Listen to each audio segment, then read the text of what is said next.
এদেশের মানুষ কিন্তু ক্ষমা করে না। এদেশের মানুষ এরকম একটা প্রকৃতির মানুষ। শীতকালে বলে গরমকাল ভালো ছিল, গরম আসলে বলে শীত ভালো ছিল।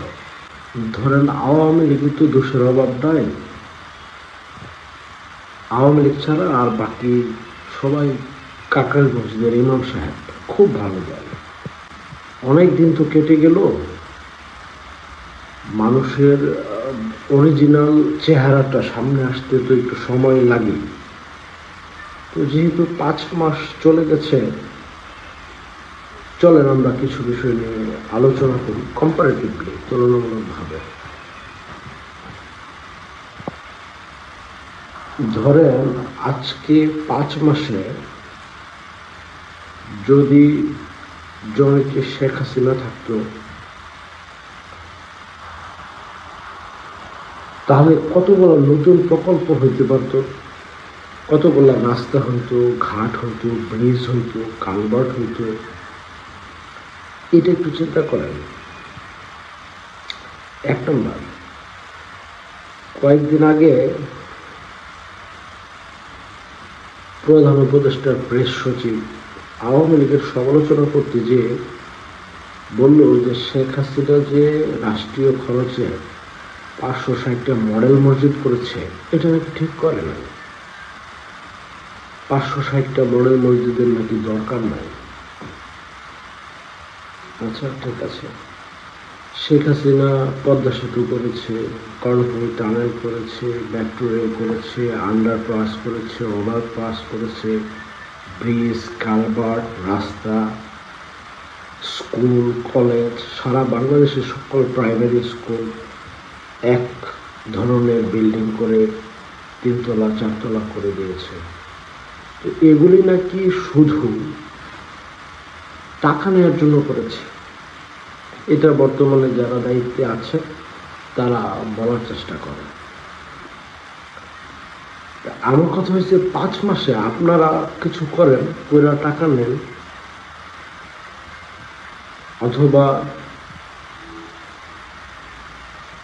মানুষকে দেখান যে টাকা ছাড়া বা ঘুষ ছাড়া আপনারা এগুলো করতে পারেন।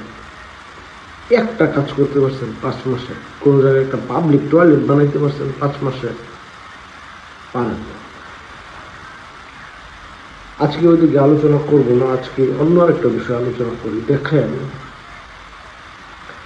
আমাদের দেশে বন্যা হইল, তো সমন্বয়করা সারা দেশের মানুষের কাছে আহ্বান জানালো টাকা দেওয়ার জন্য। টিএসসিতে তারা টাকা নেওয়ার একটা খুললো, ক্যাম্প খুললো। ওইখানে আমরা দেখেছি ছবিতে, ভিডিওতে, অনেক ছোট ছোট বাচ্চারা যারা ব্যাংকে টাকা জমাইত, তারা তাদের টিফিনের টাকা হোক, মা বাবা পকেট খরচের টাকা দিক, ওই টাকাটা ওই ব্যাংকটা ভেঙে টাকা নিয়ে এসে সমন্বয়কদের হাতে দিয়েছে। কেন? যে তারা এই টাকাটা যেন বন্যা পীড়িত অঞ্চলে মানুষ কষ্টে আছে ওখানে যেন খরচ করে। আমরা কি দেখলাম যে হঠাৎ করে তাদের মধ্য থেকে কিছু মানুষজন আলোচনা শুরু করলো যে ত্রাণের টাকা খায়া ফেলছে, ত্রাণ ঠিক কোনো দেয় নাই। তো এরকম চলার 1-1.5 মাস পরে ছাত্ররা সমন্বয়কের সংবাদ সম্মেলন করে বলল যে না, টাকা তাদের কাছে আছে, তারা টাকা খায় নাই, টাকা ব্যাংকে জমা আছে। ধরে নিলাম সত্য, টাকা খায় নাই, ব্যাংকে আছে।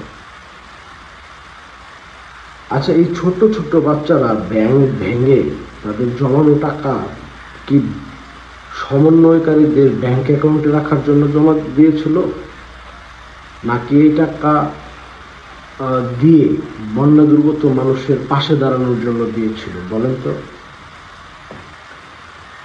আসল কথা হচ্ছে তারা টাকা খায়া ফেলছিল, কিন্তু পরে এটা জানাজানি যখন হয়ে গেছে তখন তারা আবার এই টাকা বিভিন্ন জায়গা থেকে সংগ্রহ করে ব্যাংকে রাখছে।